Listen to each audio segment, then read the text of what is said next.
sou do candomblé Nitoxuruque, Colofé, mas não me iniciei lá de início, iniciei na casa de Edinaldo, outra rama, Jeje Cunqueto, na qual foi o primeiro mundo que eu encontrei depois que eu saí da vida evangélica. Minha mãe evangélica, aquelas pesadas. Minha família não tem ninguém que é do candomblé, só eu, por conta que foi um trauma que eu tive de igreja, aí me afastei, comecei a andar no mundo, como eles pregam, né? E daí conheci o Nagô, que foi o primeiro mundo que eu encontrei. Encontrei o Nagô, conheci pessoas do Nagô, fiquei por muito tempo lá, me encantei por aquilo, mas aí também percebi que aquilo não era para mim. Então procurei outra coisa na qual se chama Nação. Aí fui para a Nação Queto, onde me iniciei lá, tinha 16 anos, tem 4, já vou fazer 5 agora no dia 28 de abril. E depois eu, por motivos pessoais e motivo questão de santo também, me afastei dessa casa, desse lê, e conheci a rama e a casa de Manuel Lima Teixeira, né? Manuel de Xuruque Colofé. Então aí conheci a filha dele, que foi a mãe Tita e a Lodeumi, na qual ela me iniciou novamente nas águas de Angola e recebi meus direitos, sou sacerdote na rama. Então, é isso. O candomblé, para mim, mudou bastante a minha vida, porque minha vida, da minha família, foi muito turbulenta, porque a gente nunca teve uma casa, a gente nunca teve isso, e minha mãe, por ser muito fanática, não desmerecendo Deus, né? Porque também sirvo bastante, mas eu quero dizer assim, questão de mudança, tipo, quando eu estava na igreja, era muita coisa, teve muitas confusões, a gente não tinha onde morar, a gente vivia invadindo casas de prefeitura, na qual tinha um certo tempo que eles iam lá e tiravam a gente, daquele jeito que eles acham no direito, uma polícia vai para fora mesmo e não sei o quê. Então, minha avó, ela tinha uma casa lá no Selma Bandeira, uma casa de taipa, que é aquelas de barro. E minha mãe tinha um terreno em outro lugar, no Mucambo, que a gente morava lá. Ela vendeu aquele terreno e a gente foi morar em outro canto. Tivemos que sair do Benedito Bentes, lá no Mucambo. O Benedito Bentes é enorme. Do Mucambo, propriamente dizendo, e fomos para o Selma Bandeira, mais distante, por conta do meu irmão, que arrumou confusão para lá.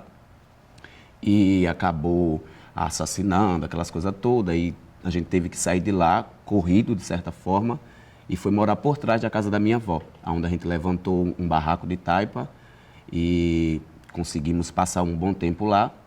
Aí a prefeitura mandou construir o primeiro conjunto, que foi o Cidade Sorriso 1, a gente invadiu lá também, botaram para fora. Aí teve o Cidade Sorriso 2, também colocaram para fora, e isso a gente ficou, deixava o barraco lá e ficou esse tempo. A gente construía o barraco, ajeitava de um jeito, ajeitava de outro. Minha mãe, ela nunca trabalhou de carteira fechada, minha mãe, ela é catadora de reciclagem. Hoje, assim, eu falo porque, através do candomblé, eu consegui mudar tanto a minha vida como a vida da minha mãe, de certa forma. Porque a gente não tinha uma casa, minha mãe teve, a primeira vez que a gente morava na grota, teve uma enchente e derrubou a casa da minha mãe e ela fez aquelas cadastro e passou um bom tempo e ela nunca conseguiu ser contemplada. E depois que eu entrei para o mundo do candomblé, a fé dela estava lá e a minha também estava do lado de cá, então eu queria muito uma casa para botar minha mãe dentro, eu queria ter um conforto que eu não poderia ter, entendeu? Hoje eu me sinto rico para vestir do que eu era. Então, minha mãe teve 15 filhos, entendeu? Então, morreram 6, hoje só são 9. Moram 4 dentro de casa e o resto são casados. Então, é aquela coisa, a maioria todos desempregados, minha mãe vive do Bolsa Família, da minha irmã, por sinal a mais nova.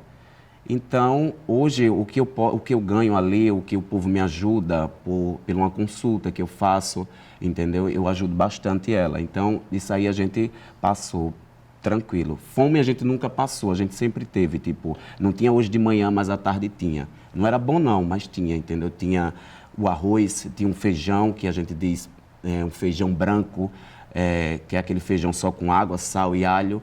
Então, para a gente, tendo aquilo ali, já era bom demais. Então, hoje a gente está totalmente diferente. A gente já tem uma casa na prefeitura, a minha mãe foi contemplada, ela conseguiu um apartamentozinho para ela, mas a situação continua sendo humilde, porque a gente sempre foi humilde, entendeu? Em questão de móvel, de coisas luxuosas, a gente nunca teve. Minha mãe sempre batalhou, sempre correu atrás, catando reciclagem na rua, ela e minhas tias, né? Às vezes a gente ia com ela também. Uma vez a gente foi para aquele conjunto, no Selma Bandeira tem uma grota que ela dá aquele no conjunto José Tenório. E a gente ia muito para ali. Eu e meus primos, a minha mãe. E minha mãe não conseguia de jeito nenhum, porque minha mãe sempre trabalhou em roça, ela sempre, o que ela queria, ela nunca teve coragem. E a gente, como sabia que ela não tinha coragem, a gente se reuniu e disse assim, olha, a gente vai passar nas portas pedindo uma ajuda para dizer que é para uma ONG. Aonde não era para a ONG, era para dividir para a nossa família. E na hora que minha mãe chegou, bateu na porta, ela bateu na porta da mulher e falou, aí a mulher disse o que foi. Aí minha mãe começou a chorar. Ela não conseguiu dizer, me ajude, me dê uma ajuda, entendeu? Ela não conseguia. E depois aconteceu aquele negócio de conselho tutelar, caindo em cima, aí ela ficou com medo de deixar a gente na rua. E a gente se juntava, eu e meus primos, a gente pedia esmola mesmo, entendeu? Hoje eu não fico meio assim, receoso de estar dizendo, porque o povo, ele fala com tanta, como é que diz? Com tanta simplicidade, com tanta coisa que mais eu vivi, eu sei o que eu passei. E o candomblé ele me resgatou de certa forma, porque quando eu era bem menor, minha mãe, eu tenho um irmão que é encostado a mim, que é o Jackson. Ele tem 21, eu tenho 20. Quando minha mãe estava gestante de mim, ele estava com 1 ano, minha mãe com os pés inchados, não sei o quê. Aí a minha tia, irmã do meu pai, disse bem assim, Hildinha, que o nome da minha mãe é Maria Hilda, deixa eu cuidar desse outro enquanto você não tem ele. Aí a minha mãe disse, tá certo, leve. Na época, a minha tia morava na usina. Depois ela se mudou para Rio Largo e minha mãe não perdeu o contato. Aí me teve tudo certinho. Aí meu pai chegou para minha mãe e disse bem assim, eu quero cuidar desse comigo. Aí minha mãe disse, não, você é o pai, você tem certeza que você quer? Ele disse, tenho, o filho não é meu, não sei o quê. Minha mãe me contando essas histórias depois, junto com as minhas tias também. Aí disse, então leve. Aí quando ele subiu a grota, disse que já tinha uma mulher me esperando lá, ou seja, ele me pegou e entregou para ela cuidar. Ele não queria nem saber. Aí nisso a minha mãe ficou sabendo, isso eu estava com 6 meses de vida. A minha mãe ficou sabendo e perguntou a ele onde é que o menino estava. Aí ele disse que nessas horas o menino já deve estar morto. Por quê? Porque ele me pegou e entregou uma mulher que minha mãe disse que ela bebia muito, que ela também pedia esmola lá por onde a gente morava. E minha mãe ficou doida porque ela disse assim, você pediu para criar e acabou dando o menino. Aí meu pai disse, mas você não deu o outro com o Jackson? Aí ela disse, eu não dei, a sua irmã levou e não trouxe mais. Ele disse, agora é tarde, você já deu, eu também já deu. Aí minha mãe disse, não, você vai procurar meu filho e aquela coisa toda. E aí ele ficou preocupado, aí a minha prima disse bem assim, olha tia, eu vou procurar o seu filho e eu só chego aqui hoje com o seu filho. A minha mãe já desamparada, porque já tinha 8 dias procurando e nada de encontrar, essa mulher saiu do Mucambo, ela morava no Selma. Aí minha prima encontrou a Nanã, que era uma mulher, que era a atual do meu pai. Aí ela disse, não, o menino não está aqui não sei o que. Ela disse, tá sim, olha, minha tia disse que se não trouxer, não levar ele, a gente vai vir com a polícia aqui. Fez aquela história toda e ele acabou levando. Minha mãe disse que quando eu cheguei lá, eu cheguei numa situação totalmente desagradável, cheguei desnutrido, cheguei com isso aqui todo pocado. Ela disse que estava numa negação, que todo mundo olhava para mim e dizia bem assim, esse menino não vai sobreviver, né? Porque aquelas histórias de pessoas antigas, aquela coisa toda, minha avó disse, leva ele para umas 7 bezendeiras, não sei o quê. Aí minha mãe foi fazendo, foi cuidando, foi passando leite de peito, foi ajeitando, eu fiquei forte. Aí depois de 2 meses ele apareceu lá novamente e me viu no braço da minha tia e perguntou à minha tia de quem era o menino. Aí minha tia disse, tá besta, aí você não sabe que é o seu filho? Aí ele disse, esse é meu filho. Aí a minha tia disse, é sim, você não conhece mais não? Mas esse aqui não é seu filho não, porque o seu filho você matou. Enfim, então foi muitas histórias dali que eu já comecei a sofrer. Então aí toda vez que chegava numa casa, nas invadidas, eu dizia, meu Deus, agora eu estou numa casa. Porque eu jurava que ia dar certo, que a gente ia poder ficar na casa, mas aí com o tempo dizia, não, a secretaria vai vir tirar, a secretaria vai vir tirar. E toda vez que tirava, eles faziam um novo cadastro e nunca acontecia. E depois que eu entrei para o candomblé mesmo, que eu comecei a pedir para minha mãe interceder por ela e por mim, de certa forma, então foi tudo mudando. Ela conseguiu a casa. Hoje minha mãe não precisa mais, hoje a gente, nós todos, não precisa mais estar pedindo esmola, entendeu? A gente não precisa mais estar... A gente não tem esse luxo todo, a gente não come do bom nem do melhor, mas a gente come de manhã, de tarde e de noite, entendeu? Um ajuda, outro ajuda. Eu tenho pessoas que me ajudam, entendeu? Levam uma cesta básica para mim, vai lá, gosta da minha mãe, entendeu? Então, hoje eu digo que sou uma pessoa maravilhosa, porque o orixá, ele me mostrou isso.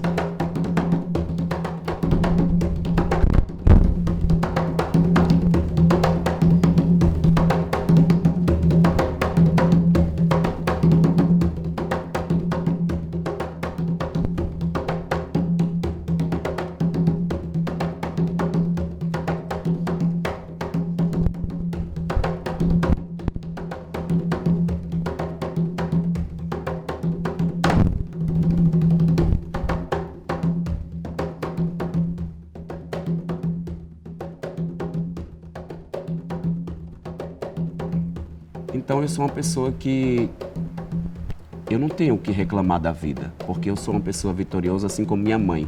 Minha mãe é uma mulher muito guerreira, porque ela criou praticamente os 15 filhos dela nessa peleja, nesse batido, entendeu? Ela ia para lavava roupa, era lavadeira, lavava roupa, passava, entregava, levava para casa, deixava a gente lá. E como é uma escadinha de irmãos, um cuidava do outro enquanto ela ia catar reciclagem, ia limpar um mato, entendeu? Minha mãe, ela sempre foi o homem da casa. E ela tem 20 anos que separou do meu pai, porque foi o tempo que aconteceu isso comigo, ela não quis mais saber dele. Aí terminou tudo, se separaram, ficou aquela história toda. E minha mãe sempre conseguiu tudo o que quis, na medida do possível. Nunca conseguiu dar um aniversário, um bolo, um presente pra gente, entendeu? Tipo, uma comida boa, se chegar a dizer, eita mãe, eu queria comer uma coisa simples, um arroz refogado. Ela dizia, não tem como te dar, vai ter o arroz branco. Então a gente comia o arroz branco e essas misturas, essas coisas assim, não tinha, a gente era salame ou ovo, isso de manhã, de tarde e de noite. Mas estamos todo mundo vivo, o que foi para o lado errado já se foi, entendeu? Então, hoje em dia, está cada um por si, todo mundo um homem de bem, ela conseguiu sim, mas sempre tem um que ela não vai poder fazer nada por ele, que foi o caso do meu irmão mais velho, o primeiro dela, por sinal, que ele entrou para o mundo das drogas, se perdeu e acabou se perdendo definitivamente. Morreu. Dizem que foi enganado, mas foram 36 tiros que deram nele, então não tem como ser enganado. Creio eu hoje que foi por conta da cobrança. Eu acho que a família do cara que ele assassinou, ele vieram cobrar de certa forma. Isso já tem 2009, tem quase uns 7, 8 anos. Então, hoje a nossa família está mais tranquila e estabilizada para a vista do que a gente vivia, né? Então, eu estou conseguindo as minhas conquistas agora, né? Por enquanto ainda estou morando com a minha mãe, mas eu também já fiz o cadastro, já estou esperando também ser abençoado e contemplado por essa conquista, né, que é a casa própria.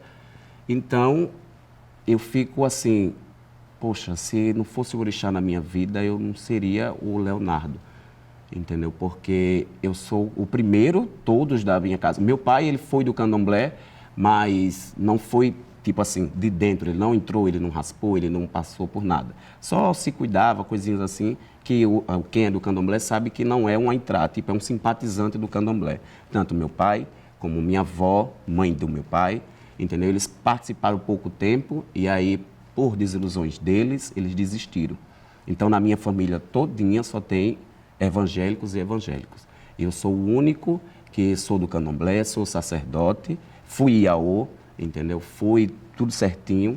Não no mesmo período, assim, tá? Porque tem uma certa idade para cada coisa. Passei o meu tempo de iaô como deveria ser iaô e agora sou sacerdote. E aquela coisa. Tem um irmão meu que ele está também se interessando pelo candomblé. Porém, ele tem as particularidades dele, que é outra coisa, outro mundo, onde o candomblé não oferece a ele, que é coisa de magia negra, essas coisas, e o candomblé não oferece isso. Então, eu já disse a ele que procurasse outra coisa, fizesse a vida dele. Que o candomblé não era isso para ele, porque a gente não trabalha com isso. Enfim, então eu denomino que eu sou o único, entendeu? Eu sou resistente, hoje eles precisam de mim, hoje eles precisam da minha entidade. Minha mãe, ela dizia bem assim, eu lembro que assim que eu saí da igreja, eu comecei a andar no mundo, aí eu conheci o Nagô. Nagô não raspa, Nagô é outra coisa, não passa um período recolhido, passa um tempo, mas é rápido. Já no queto é totalmente diferente. No queto você raspa a sobrancelha, raspa a cabeça, entendeu? E minha mãe é evangélica, eu cheguei para ela e disse bem assim, eu de menor, eu disse, mãe, eu vou entrar para o candomblé. Ela disse, de jeito nenhum, eu não vou permitir que o meu filho dê a alma ao Satanás. Ela dizia, porque ela tinha assistido um testemunho do pastor Aldo Nascimento, onde ele dizia que estava recolhido dentro de um quarto e ali ele tomava sangue, pensando que era sopa, aquela história de evangélico, enfim. Aí ela dizia que não ia deixar, que não sei o quê, que enquanto eu estivesse debaixo do teto dela, isso não iria acontecer. Aí eu peguei, olhei para ela e fiz bem assim, olha, a senhora vai ter que escolher. Ou a senhora deixa eu dar alma ao demônio, como a senhora está dizendo, ou eu vou dar alma ao demônio de outro jeito. Eu vou entrar nas drogas, eu vou me acabar. Aí ela começou a chorar, bateu em mim na época também, e eu peguei e saí. E ela me chamou, volte, volte, e eu peguei e saí na rua mesmo, que eu andei muito na rua. Passei 7, 8 anos, eu andava naquele Benedito Bentes, todo mundo me conhecia, aonde eu chegava, todo mundo me recebia bem, porque eu sempre soube, eu fui tão humilde, ela sempre ensinou a entrar e sair. Então, qualquer lugar que eu chegava, as pessoas me davam, eu não precisava pedir, porque as pessoas já sabiam que eu necessitava, então quando eu chegava, dizia, olha, Lulinha, Leonardo, eu tenho um negócio para tu, roupa, tempo de festa, minha mãe nunca conseguiu comprar roupa para mim, para minha irmã, para os meus irmãos. A gente pedia e usava as roupas das outras pessoas. Eu costumava dizer bem assim, moço, o senhor não tem nenhuma roupinha do seu filho que não dá mais nele? Por quê? Porque estava chegando o Natal, como na minha família e por onde eu morava, ninguém sabia daquela roupa, então quando eu estivesse usando, para eles, eles iam achar que eu estava com roupa nova. Então aquilo ali, quando eu ganhava a roupa, tenho sim, não sei o quê, para mim era caralho, era uma coisa maravilhosa. Então, isso foi passando, aí, minha mãe, quando eu voltei, retornei, minha mãe disse bem assim, olhe, eu vou lhe dizer, você quer entrar nessas coisas, você entre. Agora, fique você sabendo que na minha casa eu não quero nada disso, eu não quero que você traga roupa, eu não quero que você venha fazer nada aqui. Você não quer entrar para essas coisas? Então entre. E outra, eu não vou lhe dar um big para você dar essas coisas. Ela sempre tratava assim, essas coisas, seus demônios, entendeu? Antigamente. Hoje, depois que eu comecei a passar, hoje minhas roupas ficam lá, ela lava a minha roupa do meu santo, das minhas entidades, entendeu? Meus brajados fica tudo lá à vista. Tudo que eu faço, ela também não dá palpite, entendeu? Ela conseguiu, eu acho que aceitar e viu que a mudança aconteceu, então ela meio que também não deu o braço a torcer. Ela também não disse nem que sim, nem que não, mas também não briga, não faz aquele escarcéu que ela disse que ia fazer. Então eu vejo que as minhas entidades, como o candomblé, ele mudou bastante porque foi uma reviravolta muito grande na minha vida, na vida da minha família, definitivamente a família toda, porque eu costumava dizer, geralmente era assim, morava minha mãe e as minhas 2 tias. Aí a gente não tinha geladeira, não tinha fogão, era tudo em fogão de lenha. Aí a minha tia conseguiu um fogão e conseguiu um bujão. Aí ficou nossas 2 famílias sem. Aí a outra tia conseguia, por último a gente conseguia também. E assim sucessivamente. Quando a minha tia conseguia uma geladeira, aí a outra conseguia, minha mãe conseguia depois. Entendeu? Sempre foi assim. Nunca a gente conseguiu, tipo, tá. Aí quando foi a casa, a mesma coisa. Minha mãe ganhou, a minha irmã ganhou, a minha tia ganhou. Então a gente foi mudando de pouquinho. A gente não foi, tipo, da água para o vinho, mudamos ou ganhamos, entendeu? Todo mundo sofreu, foi muita coisa. Minha vida foi muito sofrida mesmo. Mas, graças a Deus, hoje eu sou muito feliz, porque eu tenho Deus, primeiramente, no meu coração e os meus orixás. Eu digo assim que eu, sem eles, eu não sei nem se eu estaria hoje vivo aqui, porque se eu não encontrasse o mundo do candomblé, talvez eu poderia estar que nem o meu irmão, ou morto, ou perdido também nas drogas. Mas o orixá, ele sabe o que faz. E eu acho que a minha vida só tem a melhorar bastante, porque o meu orixá, ele sabe o quanto eu sofri, sabe o quanto minha família sofreu, né? E hoje a gente não sofre mais em questão de sofrimento, de passar fome, A gente não sofre mais, graças a Deus, porque isso não permite mais. Geralmente a gente tem sempre ajuda, eu sempre ajudo ela e ela olha para mim e diz assim, filho, hoje, muito obrigado. E eu fico, não mãe, não se preocupe não. Toda vez que eu chego lá com alguma coisa que as pessoas dizem, ó Lulinha, leva para tua mãe, olha, toma para você. Né? Eu moro com a minha mãe, eu pego e levo para ela. E ela olha para mim e diz assim, filho, muito obrigado. E meu pai dizia bem assim, deixa eu cuidar desse menino. Aí minha mãe disse, de jeito nenhum. Depois que tudo aconteceu, ela disse, de jeito nenhum, porque o filho que você tinha, você já matou. Ele disse, isso aí vai dar para marginal, isso vai dar para maloqueiro, não sei o que, não sei o quê. Então minha mãe uma vez se pegou conversando comigo, e aí ela, em pranto, chorando, aí eu perguntei a ela o porquê ela estava chorando. Ela disse, porque seu pai, antes de lhe matar pela primeira vez, ele disse que você ainda seria um marginal. E você está mostrando para mim que você não é. Então aquilo me tocou muito, entendeu? Então foi mais um motivo para me mostrar para ele. Eu nunca conheci ele, nunca vi, entendeu? Quando ele se separou da minha mãe, eu era pequeno e se eu vi, eu não lembro. Se ele aparecer hoje aqui para mim, eu não faço a mínima quem é. Só se disser, olha, esse é seu pai, entendeu? Nunca vi, ele nunca foi homem para... Minha mãe disse que seu pai é um fuleiro, que ela usa esse termo. Seu pai é um fuleiro, ele nunca lhe deu nem um pacote de leite. Então eu fico... Aí ela chegou para mim uma vez e perguntou, Leonardo, se seu pai chegar na sua casa hoje precisando de um copo d'água, você faz o quê? Eu disse, eu vou dar água a ele. Porque primeiramente eu não sei que ele é meu pai. E se ele disser assim, eu sou seu pai, me dê um copo d'água, ele vai entrar, ele vai comer, ele vai dormir, e o que ele precisar. Aí ela começou a chorar. Eu disse, sabe por quê? Porque independente do que ele fez comigo, eu era uma pessoa inocente, eu não sabia o que estava fazendo nem o que estava pensando. Né? Mas hoje eu sei, entendeu? E se ele fez isso é porque tem algum motivo. Mas tudo bem, então ela começou a chorar novamente e disse que eu seria a pessoa que iria mudar a família e não sei o quê, aquela coisa toda.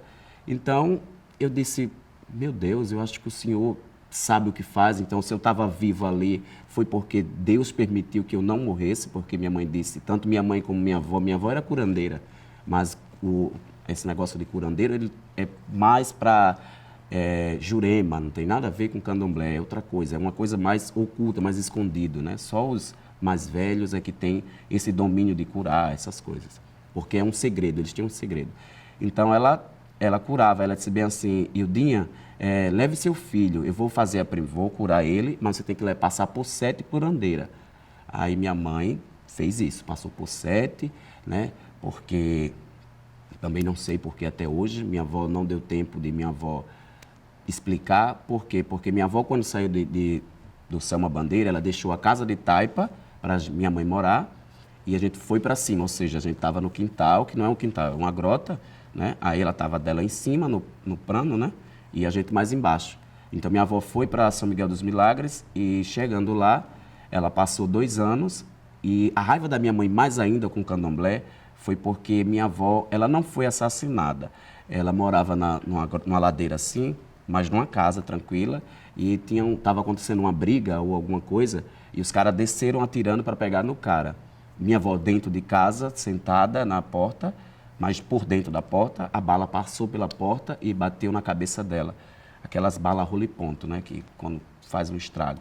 Então, minha mãe dizia bem assim, se esse negócio fosse bom, ele livrava minha mãe, porque minha mãe estava dentro de casa sem fazer nada. E eu começava a dizer a ela que não é bem assim. Que se fosse para me morrer também, eu teria morrido, entendeu? Aí ela ficou, a gente brigou bastante por causa desse assunto, porque ela disse que não acreditava, porque a minha avó era curandeira, mas tinha uma entidade que pegava ela de vez em quando, por conta do meu avô, porque meu avô batia na minha avó. E uma vez essa entidade chegou, ele bateu nela, bateu mesmo. Aí essa entidade incorporou a minha avó e disse bem assim, hoje vai ser a última vez que você vai bater nela. Aí ele achou que ela estava mentindo que estava incorporada. Aí foi bater nela novamente. Só que aí ela estava incorporada verdadeiramente, bateu de mão assim na beca dele, levantou ele, pegou, bateu lá. Minha avó sempre andava com uma peixeirinha pequena, que ela sempre ia pegar madeira para botar no fogo de lenha e tinha que cortar. E aí essa entidade, ela pegou e deu 3 cortes assim nele e jogou ele para lá. E aí ele ficou se batendo e todo mundo ficou lá e essa entidade não queria soltar. E dali levaram ela para um pai de santo, que eu não lembro mais o nome. E aí conseguiram afastar essa entidade da minha avó e nunca mais pegou ela. Então a minha mãe achava que essa entidade, do mesmo jeito que ela salvou a minha avó de ter apanhado o meu avô, então ela achou, não abala, entendeu? Então, esse é o karma da minha mãe. Mas eu acho que ela começou a entender que não é bem assim, que chegou o momento de Deus. Minha mãe é tão evangélica que eu não sei o que se passa na cabeça dela. Uma hora ela diz, Deus sabe o que faz. Outra hora ela diz, mas por quê? Entendeu? Porque ela perdeu a mãe dela jovem. Eu sei, entendo também esse momento dela. Mas hoje minha mãe está totalmente sossegada. Eu creio que bem mais madura em questão de religião, em questão de vida, entendeu? Dos filhos. Quais são as suas entidades? Eu recebo mestre, eu recebo Manuel Quebra-Pedra, o meu Exu é o João Caveira e a minha entidade de trabalho é a Sete Catatumba, ela que me ajuda bastante. O meu orixá eu sou de Omolu com Oiá.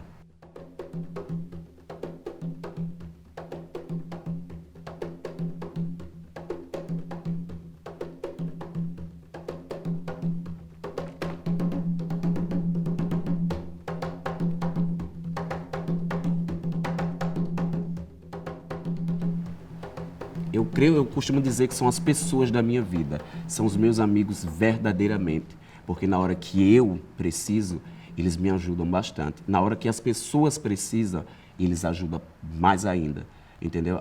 E para mim é um prazer gratificante quando a pessoa chega para mim e diz assim, Lulinha, eu preciso falar com o seu Manuel. Eu digo, ih, rapaz, tá, vamos lá. Ela disse, mas eu não tenho cigarro, não. Eu digo, eu tenho o meu. Então, vou tentar chamar ele. Ah, mas eu não tenho dinheiro da cerveja. Eu digo, o meu foco aqui ele é ajudar. Entendeu? Você não está tendo hoje, mas amanhã você pode ter. Então, eu chamo a entidade incorpora em mim, entendeu? E aí ela faz a consulta, conversa com a pessoa e quando eu acordo, a pessoa diz assim, Lulinha, muito obrigado, ele me ajudou bastante. E no outro dia, ou 7 dias depois, a pessoa chega e diz assim, eu vou comprar cerveja para ele. E compra uma caixa, cigarro. Então, isso é muito gratificante. E quando chega e diz assim, Lulinha, hoje eu não tenho como lhe dar não, uma ajuda não, com dinheiro.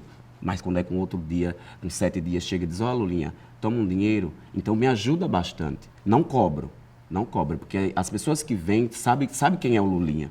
Entendeu? Agora, sim, pessoas que não me conhecem, eu digo, olha, eu preciso disso, eu preciso da cerveja, eu preciso do cigarro.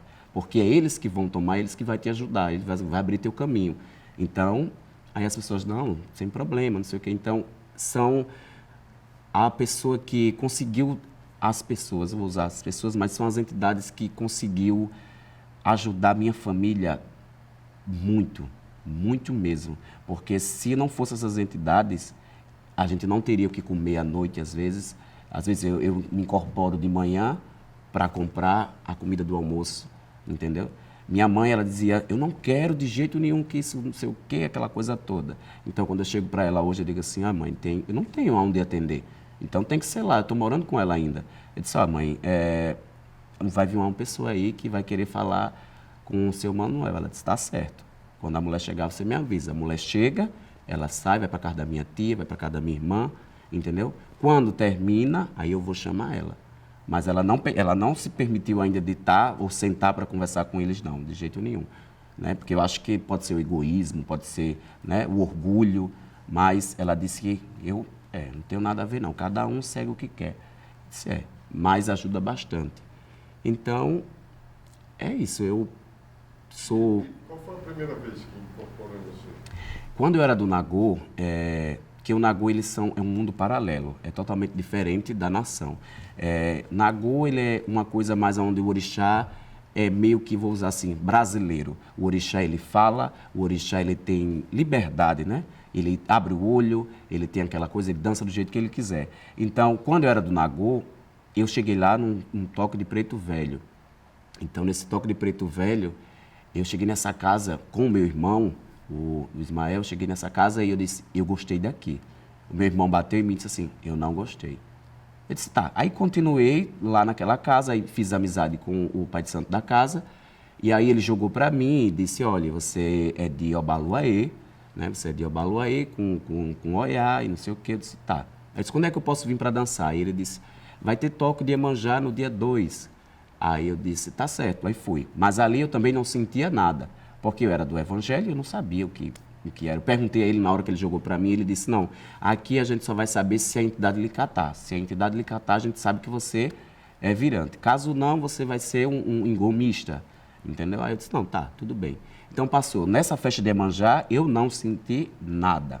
nada definitivo assim para me incorporar, mas eu senti a essência dali, eu senti que aquele mundo ali era para mim. Então, acho que 2 meses depois, ou foi no outro mês, teve um toque de Exu, aonde eles começaram a invocar aquela coisa, e dali eu comecei a perceber que eu estava me perdendo, ou seja, eu estava perdendo totalmente a noção do que estava acontecendo ao meu redor. A vista começou a escurecer, como, tipo, quando a gente levanta assim rápido de um local, a cabeça faz assim, a vista escurece. Então aquilo ali estava muito repetitivo. Então eu perguntei a ele o que era, ele começou só a gritar, gritar, gritar, gritar. Aí foi a primeira vez quando o seu João Caveira, ele incorporou em mim e mandou avisar da história do meu irmão. Só que minha mãe não acreditava porque ela dizia que orava muito por ele, orava muito por ele. Mas o João Caveira, assim que desceu a primeira vez na minha cabeça, foi para avisar que meu irmão ia cofar. Cofar é morrer, né? Mas aí, quando me disseram, eu tentei falar para minha mãe também não deu tanta importância, eu também relevei. Pronto, aí dali passou, não senti mais nada, foi só aquilo mesmo para recado. Aí depois eu fui alimentar a minha pombogira, que é a Sete Catatumba. Alimentei ela, arriei umas frutas, umas coisas, e aí o padrinho Francisco, ele começou a invocar essa mulher. Então, ela, de antemão, já começou a turbar a minha mente, começou a me catar, né? Aquela fazendo aquele transtorno, aquela coisa toda. E ali eu me incorporei pela primeira vez com a dona Sete Catatumba. E dali já foi-se embora. Aí quando eu fui para a Nação, assim que terminou meu preceito todinho, eu passei 21 dias recolhido no Queto, entrei no dia 6 de abril, saí dia 28, então foi outra coisa, outro mundo, porque o Nagô é uma coisa assim, e o Queto, a Nação, ele é mais fechado, o Orixá é o olho fechado, é aquela coisa mais rígida, né? Então, eu fiquei tranquilo, passei esse tempo todinho, aí passei 3 meses com o quelê no pescoço, que é a joia do Orixá, 3 meses com aquilo. Aí, depois que tira, tem um período que é para você ter o resguardo do quelê.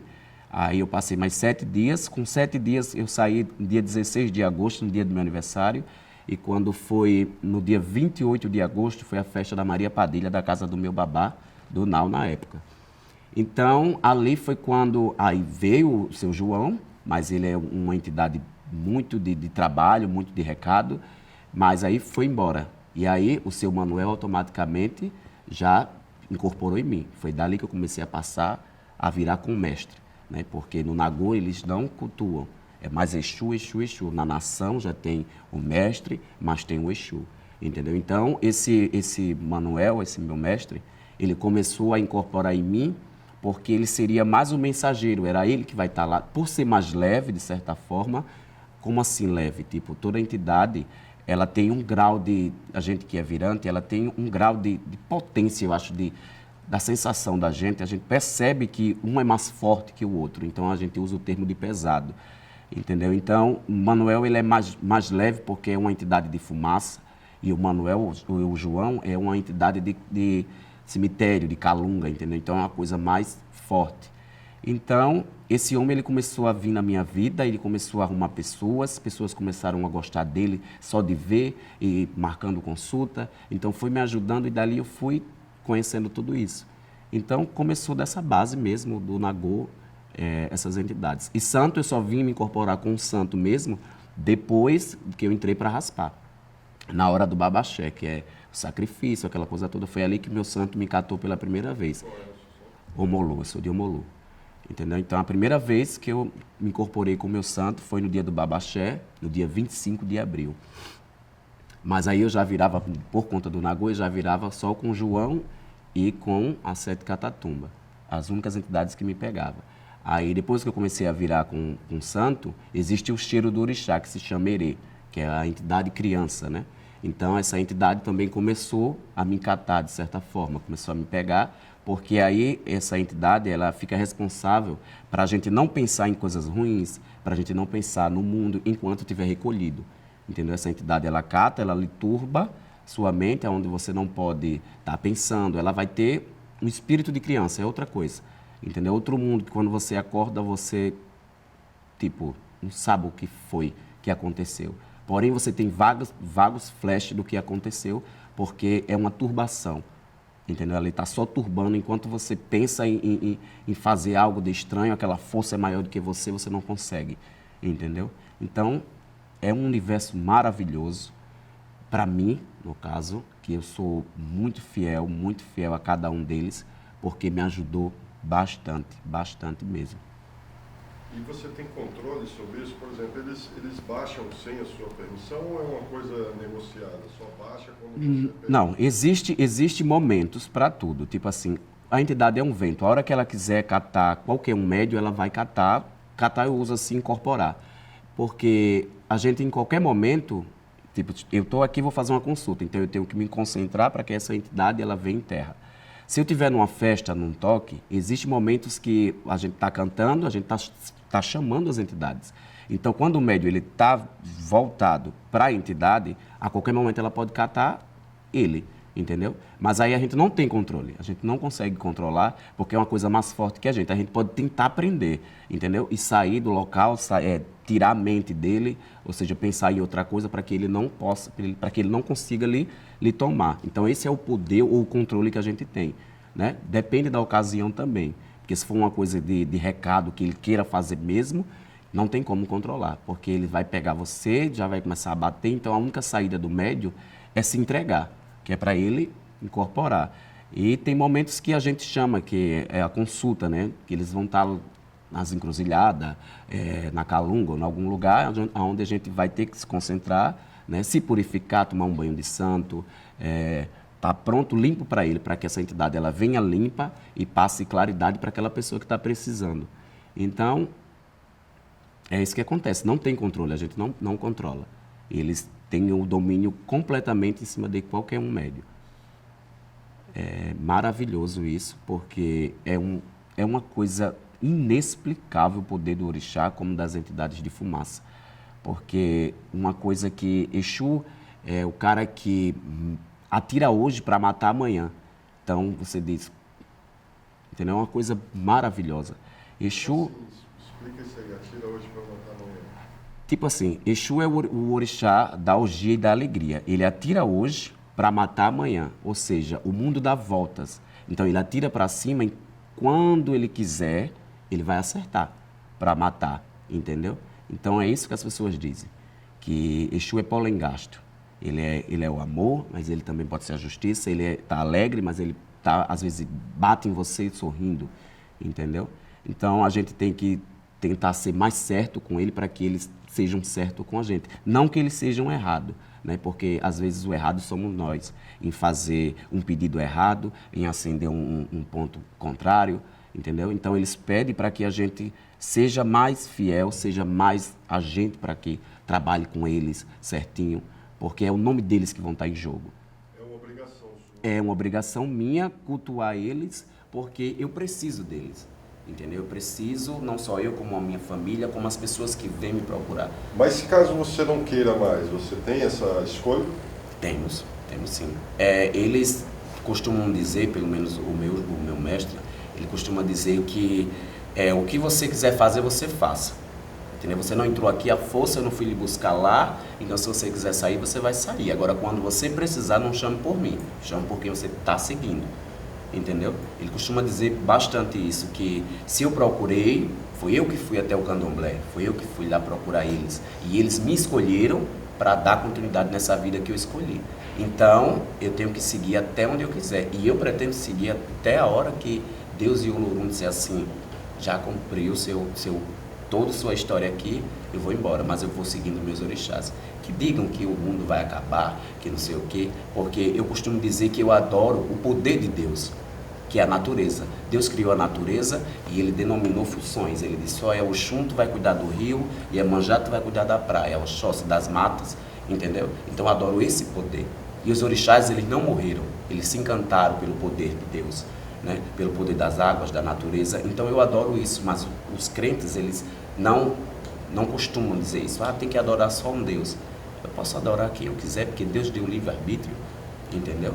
Mas eu fico tranquilo, eu converso, diálogo com qualquer evangélico, normal, numa boa, não afronto eles, entendeu? Eles falam, eu digo, só amém, amém, entendeu? Agora, se qualquer dia eles virem afrontando ou desmerecendo, tipo, você adora o demônio, não sei o quê, saia disso.